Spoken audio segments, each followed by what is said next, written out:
कि ग्रामीण क्षेत्रों में आधुनिकता कितनी भी होने के बाद भी हम बहुत आगे निकल गए। आधुनिकता में सड़कें बना दी, मोटर गाड़ियाँ गाँव की ओर चल गई, हल ख़त्म होकर के ट्रैक्टर आ गए, खेती के नए नए आपने उपयोग शुरू कर दिए। सब कुछ होने के बावजूद भी गांव आखिर गांव ही क्यों, आज भी इशू वहाँ क्यों बना हुआ है? सब कुछ करने के बावजूद भी गांव में अभी भी जातिगत समीकरण क्यों कहते हो, अभी नहीं बदले। कितनी भी आधुनिकता हो जाओ, अभी भी आप गांव में जाओगे तो अलग अलग जातियों के साथ साथ टोले मोहल्ले अभी भी बसे हुए दिखाई देंगे आपको। अब वो विवाद की जड़ है।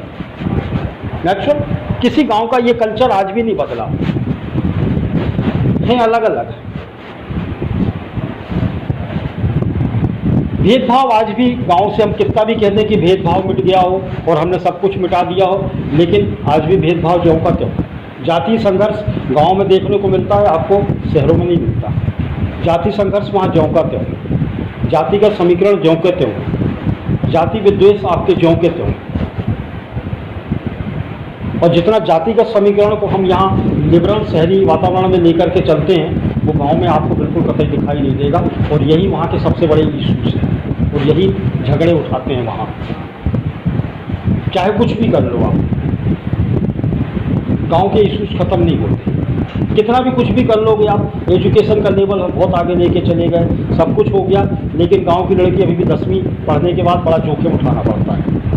शैक्षणिक स्तर बहुत हाई है, साक्षरता हमने बहुत आगे बढ़ा दी, गांव गांव में स्कूल खोल दिए, लेकिन आज भी विवाद वहीं खड़ा हुआ है कि 10वीं की लड़की 11वीं दो गांव छोड़ करके क्यों जाए, कैसे जाए। दिक्कत है, वो समस्या जो कि क्यों बनी हुई है। एजुकेशन लेवल आप कितना भी कर लो, लेकिन समस्याएं हैं।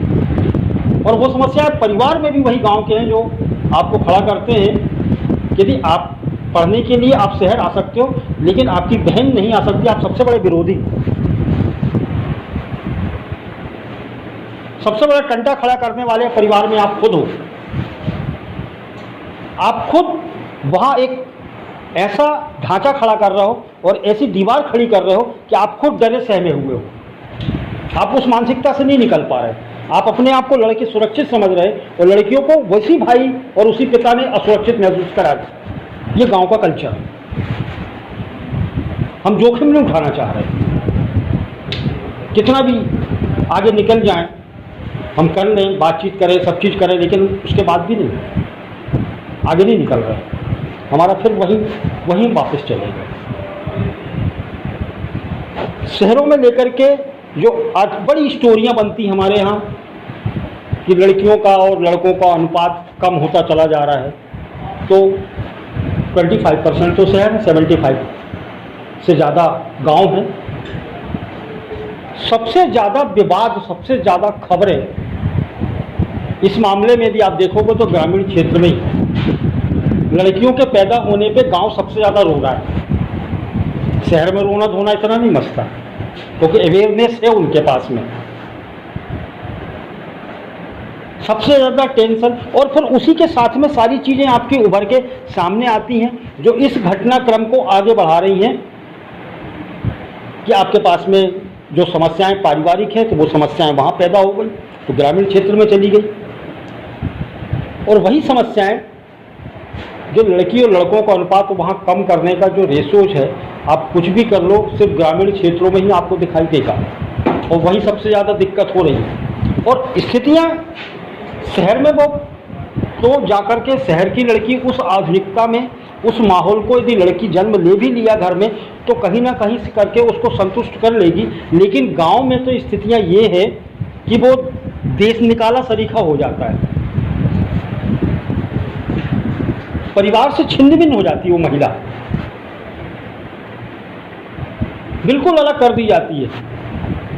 लड़का है तो सम्मान है, लड़की है तो असम्मान है। ये गांव में आपको ज़्यादा देखने को मिलेगा। फिर उसके बाद जो समस्याएं खड़ी होती हैं आपकी, शहरों में हमने एजुकेशन ले लिया, सब कुछ होने के बावजूद भी यदि ग्रामीण क्षेत्र में एजुकेशन का लेवल यदि बीए पास हो गया लड़का, तो आज की स्थिति में भी बीए और एमए ग्रेजुएशन और पीजी कर लिया तो महान है, निकल गया हो। उसकी कॉस्टिंग तो एकदम से ऊपर चल गई। उसका लेवल जो 1 लाख से बढ़ा वो 10 पे पहुंचा पीजी करने के बाद ही, करे धरे कुछ नहीं, लेकिन घर बिक जाएगा। ये हकीकत ज़मीनी है आज भी गाँव की। हमने दहेज को पूरा 135 साल तक पूरा संघर्ष किया कि दहेज बंद कर दो, दहेज बंद कर दो, अंततः नहीं हुआ।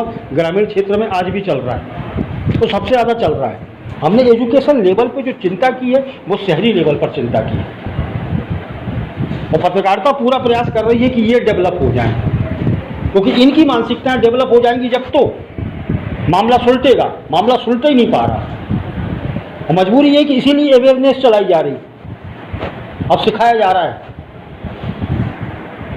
और अब ये फरमान जारी किया जा रहा है कि साहब बाल विवाह नहीं होगा। तो ग्रामीण क्षेत्रों में सबसे ज़्यादा होता है। अभी रुक गया क्या? सबसे ज़्यादा रेशो बाल विवाह के आपको मिलेंगे, जितने कांड मिलेंगे आपको सब ग्रामीण क्षेत्रों के मिलेंगे। कब शादी हो जाती है पता नहीं लगता। सारे इशूज हर साल बसंत पंचमी जैसे ही आती है, सामूहिक विवाह के क्रम शुरू होते हैं, आपको स्टोरियों की भरमार ग्रामीण क्षेत्रों से लग जाती है। कितनी नाबालिग लड़कियों को बिठा करके शादी करा दी जाती है। वो नेशनल इशू है जो गाँव से चल के आया, ख़त्म नहीं हुआ वो मामला, जो का तो वही का वहीं आकर के टिक गया। धार्मिकता को जितना ओढ़े हुए हम छद्म धार्मिकता को ओढ़े हुए हैं शहरी वातावरण में, छद्म है हमारे लिए, हमारे लिए बिल्कुल छद्म है। आप ये कहो कि मस्जिद के सामने से निकल जाओ और जो भाईजान मिल जाए तो उनको सलाम वालेकुम कह दो, तो हमें कोई फ़र्क नहीं पड़ता। हम तो एक बार मिले, सलाम वालेकुम किया और जैसे ही एंड बातचीत की अल्लाह हाफिज़ किया और निकल लिए। हमारी सेहत पर कोई फ़र्क नहीं पड़ा, अल्लाह हाफिज़ का भी और सलाम वालेकुम का। लेकिन गांव में कह के देख लो, आप जात बाहर कर दिए जाओगे। धार्मिकता कूट कूट के भरी है, कर कुछ नहीं सकते। मतलब शाब्दिक इतनी कूट के भरी हुई है कि वहां शब्दों का भी तोल मोल है। ये धार्मिकता है। हम तो छद्म, हम शहरी वातावरण में तो हम छद्म हैं, हमें क्या फर्क पड़ता भाई? तुम हिंदू हो मुसलमान हो, तुम्हारी जो लैंग्वेज हमने कह दिया फुर्ते। सरदार जी मिल गए, सत श्री अकाल किया, सरदार थोड़ी हो गया भाई, कहाँ उल्टा जाने दो, क्या दिक्कत? लेकिन गांव की धार्मिकता इतनी अंधी है कि आप जय सिया राम नहीं बोलो तो डंगा खिंच जाए। हम छद्म में, हम ओढ़ावा, हमारे पास सिर्फ ओढ़ा हमने, लेकिन कट्टरता जो दिखाई देती है आपको वहीं दिखाई देती है। जितने दंगे फसाद ये धार्मिकता के जितने डंडे चलते हैं सब ग्रामीण क्षेत्रों से ही उठ गया। शहर तो सिर्फ थोड़ा सा हिलता है उससे, बस थोड़ा सा हिलता है शहर। ईशू वही लेता है हमको लिखने के लिए और पढ़ने के लिए कि हम वहीं अभी उसी चक्रव्यूह में फंसे हुए हैं जो उससे बाहर हम निकल नहीं सकते। धार्मिकता वही है, उससे आगे नहीं निकलते। किसानों की समस्याएं वहीं की वहीं हैं। हम किसानों के इशू सारे उठाते हैं, वहीं से उठाते हैं। आज भी कोई समस्याओं से अलग नहीं हुए, वहीं समस्या है। साक्षरता को लेकर के सारे इशू, सारी योजनाएं, सब कुछ ग्रामीण क्षेत्रों के लिए है। खाद बीज सारे ग्रामीणों के लिए हैं। पानी के झंडे सब ग्रामीणों के लिए हैं। एजुकेशन का लेवल सब ग्रामीणों के लिए है। ऐसा कौन सा इशू है हिंदुस्तान की राजनीति को कैप्चर करने वाला, दिशा देने वाला भी ग्रामीण क्षेत्र ही। तो सारी जितनी हवा बह रही है पत्रकारिता में, सारी हवा ग्रामीण क्षेत्रों से ही रही है, हमारे विलेजेस से ही आ रही है। और हम उसको थोड़ा सा कट देते हैं, फिनिश करते हैं, थोड़ा सा साइनिंग करते हैं उसको पत्रकारिता में और आकर के वहीं एंड कर देते हैं। तो लिखने के लिए आपको तमाम इशू वहीं निकलेंगे। शहर में घोटाले नहीं होते। घोटाले की जितनी भ्रष्टाचार की खबरें ग्रामीण क्षेत्रों से आती हैं वो शहर में नहीं आती। शहर वाला व्यक्ति डरपोक होता है, वो 2 रुपए जेब में 10 रुपए की चोरी करता है, कपाता हुआ घर जाता है। लेकिन गांव वाला डंके की चोट पे 100 रुपए का नोट रख के जाता है कि कर लो, हमारा क्या कर सकते हो। कैरिंग पावर होता है। हिलता भी नहीं है, कहता भी नहीं, हाँ भी नहीं बोलेगा। तो यहाँ हमको बताया जाता है कि आप वो जो ना कह रहा है ना, जो हिल भी नहीं रहा आपसे, जो आपसे कप भी नहीं रहा है, वही आपका है टारगेट। आप किसी सरपंच को थोड़ा सा उखेल के तो देखो, तीसरे दिन ट्रैक्टर नहीं चलवा दे तो गारंटी है 101% ठोक देगा आपको। उसके लिए शहर में एक तमाचा मारना, एक व्यक्ति को भ्रष्टाचार यदि कर रहा भी होगा, 100 का नोट आपका चोर लेके भी जाएगा ना, तो तमाचा मारना सोचना पड़ता है 10 बार, लेकिन वो कट्टा मारने में 1 सेकंड की भी देरी नहीं करता। जितने रेत माफिया, जितने खनाज माफिया, जितने अनाज माफिया, जितने दारू माफिया, जितने सटोरिए, सब विलेजेस का खेल है और कहीं से नहीं आ रहा।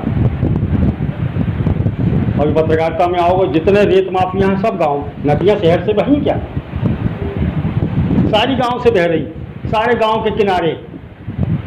शहर के किनारों पर तो रेत इकट्ठी होता ही नहीं।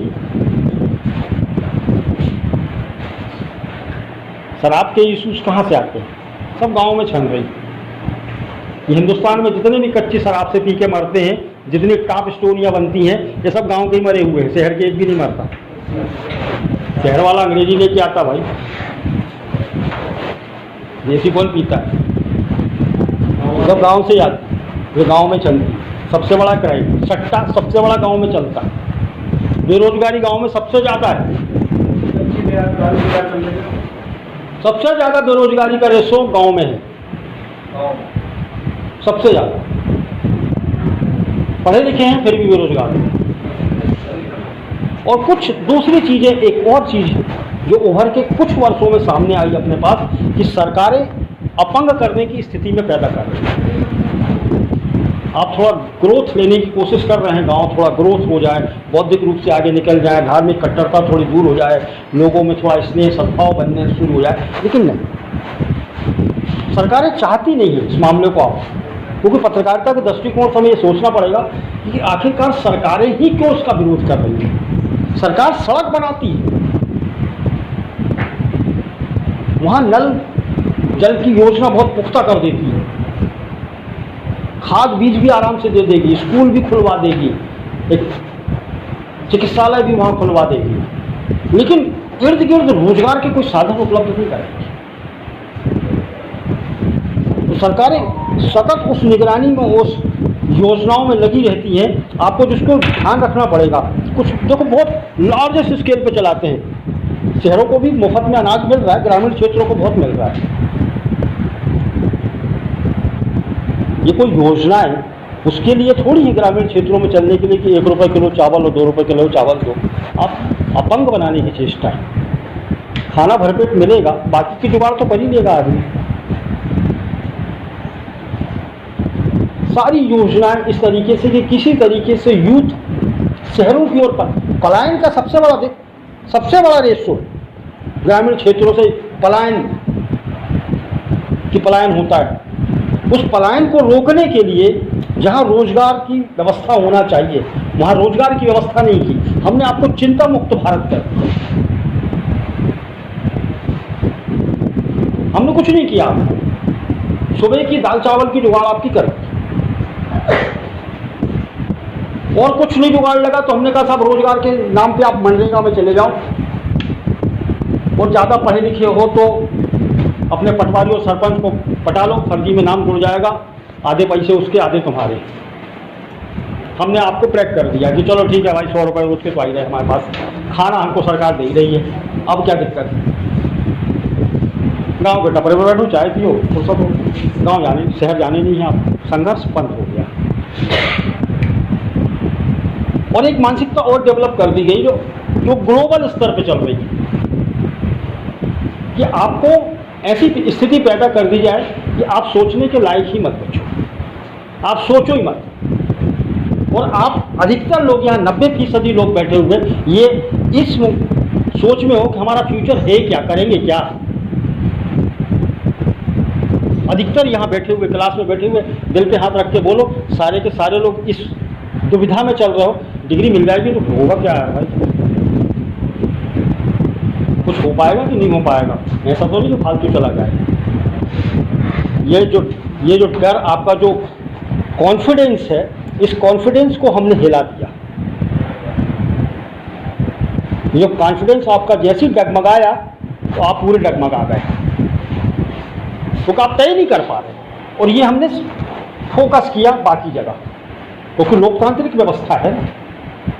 तो लोकतांत्रिक व्यवस्था में हम सुकून से आपको सोचने क्यों दें? आप सोच लोगे तो अच्छा सोच लो, हम सोचने लायक ही नहीं छोड़े आपको। कंफ्यूज कर दिया हमने आपको, एजुकेशन में कंफ्यूज कर दिया आपको। बाकी जितनी भी धाराएं आप जहां प्रोग्रेस कर सकते थे, आप सब जगह से कंफ्यूज हो गए।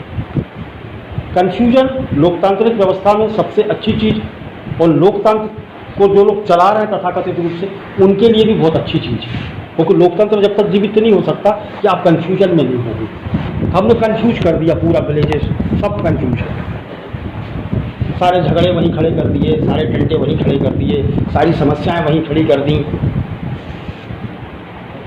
और स्लोगन ये दे दिया कि हिंदुस्तान गाँव का देश है, सबसे प्रगतिशील देश है। एक उदाहरण के तौर पे आप देखना, एक बीच में कुछ परंपराएं चली, परंपराएं नहीं चली, वो सरकारी नियंत्रण में चला। सांसद लोग गांव को गोद लेते थे, स्वच्छ गांव, सांसदों के द्वारा 5 गांव लेने की परंपरा डाली गई थी कि 5 गांव सांसद लोग ले लेंगे। अरे भैया, तुम 60 गांव से जीते हो या 70 गांव से? सारे गांव तुम्हारे हैं, 5 ही गांव का ठेका ले रखा क्या कि 5 ही गांव सांसद गांव? कौन सा कॉन्सेप्ट है भाई कि 5 ही गांव को आप व्यवस्थित करोगे? 5 ही गांव में भी स्कूल लगेंगे आपको। अब और दुर्भाग्य से जितने भी सांसदों ने गांव लिए थे गोद, एक भी गोद में नहीं चढ़ा, एक भी गोद में नहीं आया इनकी। पूरे हिंदुस्तान का रिकॉर्ड उठा के देखना, अभी पत्रकारिता के छात्र आप लोग, ये फरमान जारी किया गया था सेंट्रल गवर्नमेंट से कि सारे सांसदों को गांव लेना है। जब सांसद फेल हो गए तो सरकार का एक नया फार्मूला शुरू हुआ कि हर सरकारी कर्मचारी को, चाहे कलेक्टर हो, तहसीलदार साहब हो, पढ़े लिखे, एक गांव की क्लास पढ़ाना है, 1 दिन 1 घंटे। कि कलेक्टर साहब जाकर के गांव में पढ़ाएंगे, कुछ वीडियोस वगैरह भी आप लोगों को मिलेंगे। तो आज इसकी फुर्सत पड़ी है, एसी रूम से बाहर निकल करके टपरे में जाके पढ़ाने जाएगा, तो वो कॉन्सेप्ट भी फेल हो गया। सिर्फ इसलिए बढ़ाया गया, वो लेवल बढ़ाने का इन लोगों का एक चतुराई, बहुत अच्छी चतुराई कि कलेक्टर आएगा, पढ़ाएगा तो मोरल बढ़ेगा, बच्चों का थोड़ा सा बिल्डअप होगा दिमाग की, कलेक्टर साहब आए थे। वो इससे नहीं कि उनकी बुद्धिजीवी बहुत बड़ी, वो उस ग्लैमर में आएगा कि कलेक्टर साहब आए थे, दरवाज़ा खोला था संतरी ने और 2 गनमैन साथ में आए थे टक टक करते हुए। वो पिक्चर आप उसके दिमाग में रहेगी। वो कलेक्टर तो बनेगा नहीं कभी, वो छोरा कभी कलेक्टर नहीं बनेगा। वो इसी मुगालते में जी रहा कि एम्बेसडर पे कब आऊँगा और कब 2 संतरी घूमेंगे साथ में। खत्म, वो योजना फेल हो गई सरकार की। फिर तीसरी योजना एक और आई देखने में कि सरकारी महकमा चौपालों पर रात बिताएगा। रात में वहीं सोना है, गांव के एटमॉस्फेयर को देखना है, और व्यवस्थाएं कुछ नहीं होंगी, खाना वहीं का खाएगा। मच्छरदानी की व्यवस्था नहीं होगी, सरकारी महकमा वहाँ काम नहीं करेगा। ताजुब करोगे, महीने भर नहीं चली और करोड़ों रुपए खर्च हो गए। सबने बाहर का खाया और कोई रात में नहीं सोया चौपाल में। जब सरकारी महकमा, राजनेता, लोकतांत्रिक व्यवस्था को चलाने वाले लोग भी गांव जाने के लिए कतरा रहे हैं, वैसी स्थिति में हमारे लिए तो इशू जिंदा है ना। तो हमको तो इन तमाम योजनाओं को ही देखना पड़ेगा कि उपद्रव किस तरीके से किए जा रहे हैं गांवों को लुभाने के लिए और उनको ठगने के लिए। तो सारी ठगी का जितना भी तंत्र है, जितने उपद्रव हैं, सब गांव पे हैं। जितनी सारी चीजें हिंदुस्तान की लोकतांत्रिक व्यवस्थाओं में सबसे पहले आती हैं, तो मॉडल जिसको बनाया जाता है गांव। एक मॉडल चुन लेते हैं गांव को, मॉडल ये है, ये इस मॉडल पे बनाएंगे। ये मॉडल हो गया। 2-4 अच्छे मकान, अच्छा सा स्कूल। और अभी आपको तात्कालिक रूप से बताएं, अभी एक नए स्कूलों का एक नया कॉन्सेप्ट आया है, अंग्रेजी मीडियम सरकारी नया कॉन्सेप्ट आया है मध्य प्रदेश में। पुराने चल नहीं रहे, नए लेके आ गए कॉन्सेप्ट, उसी में भ्रमित कर रहे हैं आपको। गांव सिर्फ और सिर्फ अपनी एनर्जी से, अपनी ऊर्जा से, अपनी मेहनत से ही उभर करके ऊपर आता है। ये कटु सत्य है। आज भी रेशो उठा करके आप देखोगे तो कितना भी आप कोशिश कर लो, हिंदुस्तान के यदि 100 में से 80 IAS, IPS, IFS बनने वालों की संख्या ग्रामीण क्षेत्रों से ही आती है, और वो किसी मॉडर्न स्कूल में या अंग्रेजी मीडियम स्कूल के छात्र नहीं हैं, ना ही वो जाकर के बहुत बड़े कोचिंग संस्थानों में पढ़े। उनकी नीड है, और उसी चीज़ को हमें पहचानना होता है कि है एक्चुअल है कहाँ से आ रही एनर्जी, क्योंकि एक्चुअल एनर्जी वही अभाव गांव में है। सारे फसाद, सारी समस्याएं, सारी दिक्कतें, सारी परेशानियां गांव के क्षेत्रों में अभी भी उपलब्ध हैं, लेकिन इसके बावजूद भी शहरी क्षेत्रों की अपेक्षा प्रोग्रेस लेवल उनका हमसे ज़्यादा। ये सोचने का विषय कि आखिरकार है क्या, ऐसा करिश्मा हो कहाँ से रहा है वहाँ।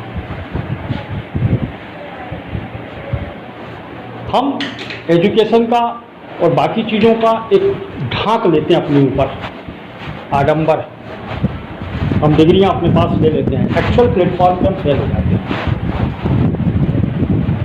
एक्चुअल प्लेटफॉर्म ही नीड है पत्रकारिता की, आप एक्चुअल प्लेटफॉर्म को पकड़ो। वहाँ एक्चुअल प्लेटफॉर्म यदि आपने पकड़ लिया तो किससे कहानियाँ लगते हैं, मीडिया की सुर्खियाँ बनते ना। सब्जी बेचने वाले बाप की लड़की IAS बनी, IAS नहीं बाकी भी XYZ, PhD भी कर रही है लड़कियाँ बहुत।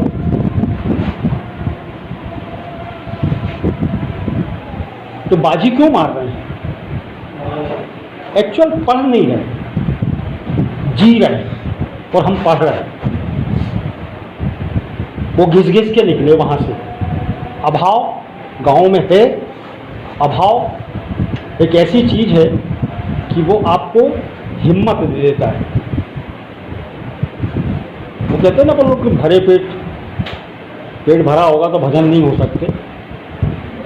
तो हम एजुकेशन के या बाकी क्षेत्रों से, सुविधाओं से हम लबालब भर गए, तो हमें दिखाई नहीं देता। सर्वाइव किया जाता है यहाँ। तो पत्रकारिता का उदाहरण बता दूं, शायद बोला भी हो मैंने, ग्रामीण क्षेत्रों के जितने भी पत्रकार हैं उनको तनख्वाहें कोई भी संस्थान नहीं देता, बगैर पेमेंट के होते हैं। चाहे वो BBC का हो, चाहे न्यूयॉर्क टाइम्स का हो, कोई पेमेंट नहीं होती। कैसे सर्वाइव करता भैया? खुद की इच्छा शक्ति है ना उसके पास, खुद का हुनर है ना उसके पास, कैसे निकल जाता? वो भी अपना परिवार पाल लेता है और आपके साथ में ठाठ से ज़्यादा रहता है। तो कैपेबल वो है भाई पत्रकारिता करने के लायक, जिसके पास कुछ भी नहीं है, तो उसका पास हुनर है। तो उस हुनर पे वापस जाना होता है हमें कि आखिरकार इसके पास है क्या, ऐसा कुछ कि ये सोच लेता है। अब उस लेवल पे चले जाओगे, सोच लो। ग्रामीण क्षेत्रों में कोई समस्या नहीं, स्टोरी बहुत, इश्यूज भी बहुत है, और लिखना भी उसी तरह से है। और कुछ भी कर लो तो आज प्रिंट मीडिया ओवरऑल जिंदा सिर्फ ग्रामीण क्षेत्रों पे ही, नहीं तो प्रिंट मीडिया मर जाए, शहरों में तो कोई ना करे उसको। उसकी वजह बताऊं, कोई भी अखबार का सर्कुलेशन, कोई भी बड़ा अखबार आप ले लोगे, उसका एक एडिशन छपता है शहरों के लिए बस, लेकिन 9 एडिशन छपते हैं गाँवों के लिए। तो 9 जाते हैं या 1? 9। यदि उसकी TRP गाँव में नहीं होती तो हम शहर में बेच के ख़त्म हो जाते भाई। फिर क्यों जरूरत है हमको कि होशंगाबाद एडिशन निकालें, कि बैतूल एडिशन निकालें, भोपाल एडिशन निकाला, फुर्सत हो गया। हम तो गांव गांव तक पहुंच गए ना, क्योंकि सबसे ज़्यादा लीडरशिप यही गांव से, इसलिए अखबार जिंदा है और इसलिए अखबार जिंदा रहेंगे, और ग्रामीण क्षेत्रों के इशू इसीलिए जिंदा रहेंगे कि सर्वाधिक खबरें तो वहीं से आती हैं।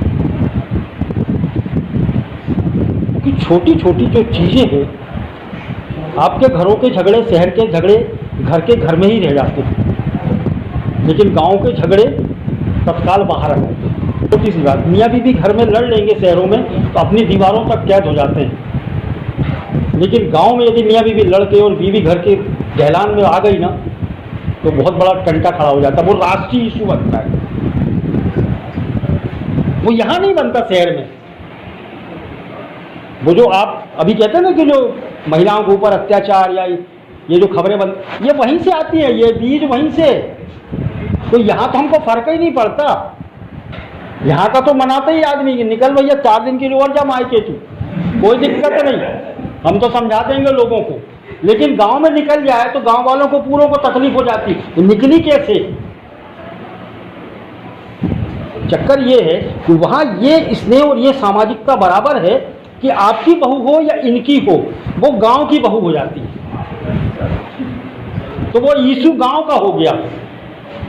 और वो इशू, उसका एक कदम घर से बाहर निकालने का मतलब वो प्रदेश स्तर का इशू बन जाता है। हम उसको तो हड़िया में से चावल निकाल के देखते हैं बस, उसको पत्रकार इतना खींचता है कि देखो साहब, वो देखते पीछे खबरों के पीछे कैसा भागता है आजकल पत्रकार। एक दुर्घटना हो जाए पूरे हिंदुस्तान में ढूंढता कितनी कहाँ कहाँ हो, और वहीं जाकर के आपको वही सामाजिकता वही दिखाई देगी। उसका एक कदम बाहर निकलना एक राष्ट्रीय इशू है, हम उसको दे देते हैं कि साहब महिलाएं प्रताड़ित हो रही, देखो शहर वाला भले बोल दे, इशू बन जाता। लेकिन वहीं जाकर के यदि समाज का, उसी वर्ग का, उसी गांव का एक बुजुर्ग आकर के चौपाल में समझाइश देना शुरू करता है और डंके की चोट पे जब बोलता है कि नहीं मेरी गांव की लड़की बाहर नहीं जाएगी, वो भी नेशनल इशू आके गांव में ही आके बच जाता है कि हमारी परंपराएं जिंदा है, हमारे बुजुर्ग जिंदा है। फिर वहाँ बात आ जाती है आपकी। शहर में ऐसा कौन करता है? शहर में सिर्फ ऊपरी स्तर की पत्रकारिता होती है, निचले स्तर की पत्रकारिता जिनको समझना होता है, उनको रिश्तों को समझना होता है, वो पत्रकारिता आपको यहाँ दिखाई देगी। यहाँ पत्रकारिता जी जाती है और यहाँ की जाती है, ये फर्क है। यहाँ करना पड़ता है, तो आप इन छोटी छोटी चीज़ों को हमें पकड़ना पड़ता है कि क्या है। गांव की लड़की पीएचडी कर जाती है, शहर में तो बहुत होते हैं, खूब पीएचडी अवार्ड होती है। गांव की एक लड़की पीएचडी करती हो और पीछे के 10 गांव को कवर कर जाती है। मेंटल इशू बढ़ा जाता है, पूरा मेंटली इतना बढ़ा जाती है कि गांव भर की लड़कियां, एक मैराथन में, एक कबड्डी में, एक खो खो में लड़की निकलती बढ़, देख लो आप आसपास के पूरे गांव में तो सेलिब्रिटी बन जाती है। अपने यहाँ तो भोपाल में पता नहीं कितने सेलिब्रिटी घूम रहे होंगे, एक को भी नहीं पूछते अपन। खबर बनती कभी? कभी नहीं बनती। पहचान जाओगे तो खबर बनेगी, नहीं तो नहीं बनेगी, दिक्कत होती। तो वहाँ इश्यूज दिखते हैं हम और वहीं से हम लेके आते हैं। और हमारी मानसिकता भी, पत्रकारिता की मानसिकता यही होती कि हम अपने ज़मीन से उठें, ज़मीन की चीज़ों को लेकर के आएँ और उन लोगों को दिखाएं जो शहरी चकाचौंध में, पत्रकारिता के चकाचौंध में भ्रमित हो रहे हैं। चाहे समाज हो, चाहे घर हो या परिवार हो, रिश्ते हों, नाते हों, इन सारे चीज़ों का मूल्य और मूल्यांकन करने का काम सिर्फ गांव में ही जिंदा है। इसलिए पत्रकारिता भी गांव में ही जिंदा है। शहर में हम प्रिंटिंग करते हैं उसकी, और यहाँ बौद्धिक ग्लास अपना दिमाग दौड़ाते हैं और कुछ नहीं करते, बाकी सब कुछ वही है। नहीं पढ़ते भाई, स्टोरी नहीं बनती। गांव की स्टोरी करने जाओगे, झरबेरी से पैंट फटेगी तो समझ में आता है कि कांटे कैसे चुभते हैं। तो स्टोरी, हिंदी की पत्रकारिता सबसे बड़ी बात यह है कि हम हिंदी में भाव से खेलते हैं, ज्ञान से नहीं खेलते, हम भाव से अटैच करते हैं।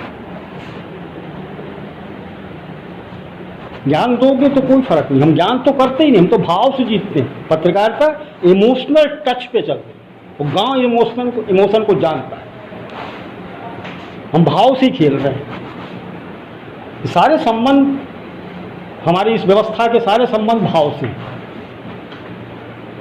और भाव ही है जो पत्रकारिता को जिंदा रखता। भाव नहीं होगा तो पत्रकारिता क्या करोगे?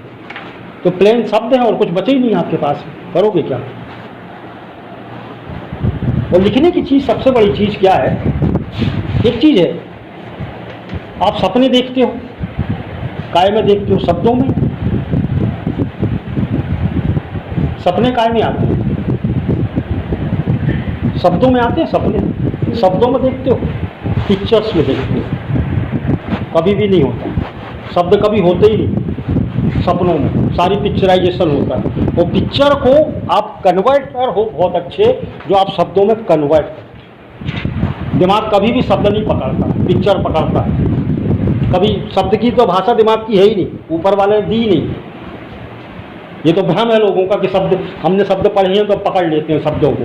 काका काका कुछ नहीं, वो पकड़ता ही नहीं है, उसकी लैंग्वेज ही नहीं है दिमाग की, वो पिक्चर भी पकड़ता है। मम्मी आ रही थी, फट से मम्मी की पिक्चर आती सामने, मम्मी नहीं आती, पिक्चर ही आती है। बादल था, काला हो या नीला हो, पिक्चर ही बताती है आपको ब्लैक है। आसमान नीला है कि नहीं है, पिक्चर ही बताती है नीला है। मुझे कहना थोड़ी पड़ता कि नीला है आसमान। आसमान है मतलब आसमान शब्द से नहीं, पिक्चर फट से पिक्चर पकड़ता है, कभी नहीं। इसीलिए आप रात में फिल्म देख जाते हो, सुबह सपने याद क्यों नहीं होते?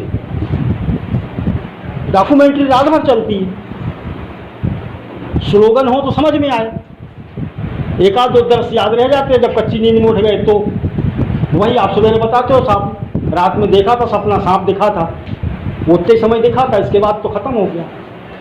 स्टोरी है ही नहीं उसमें, आप स्क्रिप्ट हो तो समझ में आए। पिक्चर देखी खत्म, अब वो 3 घंटे की दिखा रहे हो, 4 घंटे की दिखा रहे हो, पिक्चर देखी खत्म हो गई। पिक्चर देखते और इसको हम शब्दों में ला करके कन्वर्ट करते हैं। पत्रकारिता वही चलती है कि आप जितना अपने दिमाग में पिक्चराइजेशन करोगे, चीज़ों को अंदर डालोगे, क्योंकि भाव है ना आपके पास। अब ऐसे अपन बोल दें कि साहब गांव है तो कुछ आएगा क्या? हम जैसे बोलेंगे आपके पास गांव है, आपने देखा भी नहीं देखा हो तो भी आपको बड़ा गरीब दरिद्र टाइप का दिखाई देने लगेगा। 4 मंजिला बिल्डिंग तो दिखेगी नहीं, गांव है मतलब दरिद्र ही है, फट से पिक्चर आती दिमाग में। हाँ,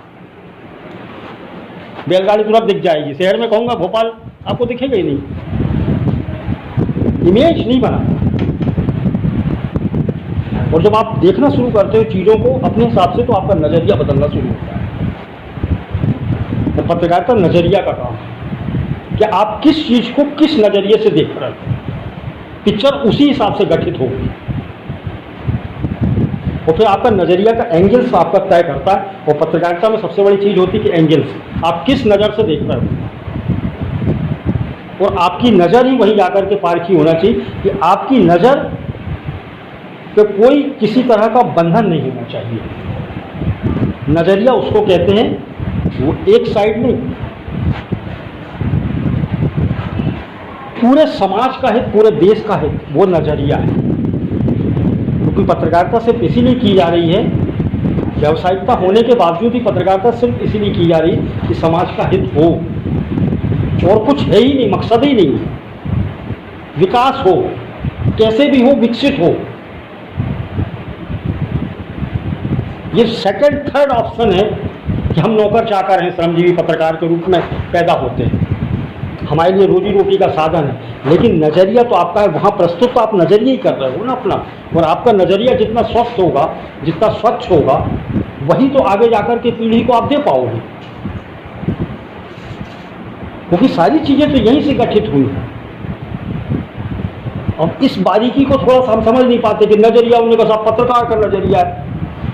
पत्रकार का नज़रिया नहीं होता, आप उसको सामने वाले टारगेट रेट को भी देखना पड़ता है कि हम किस पर टारगेट कर रहे हैं, और ये सही बिंदु पर जा भी नहीं रहा है कि जा रहा है, और इसका हित अहित कितना होगा, वो नज़रिया है। कि आप टारगेट करने के बाद ऐसा तो नहीं कि विध्वंस फैला रहे हैं, रोकते हैं चीज़ों को बढ़ाने की चीज़ कि कितना क्या करना है। वो छपता ना अखबारों में, वो ओपिनियन, वो अंग्रेजी शब्द इस्तेमाल करने लगे हिंदी अखबार वाले भी अब, है वही। आप अपनी नज़र से ही देखो, तो जिस दिन आप अपनी नज़र से पत्रकारिता को देखने लगोगे उस दिन आप जीत जाओगे।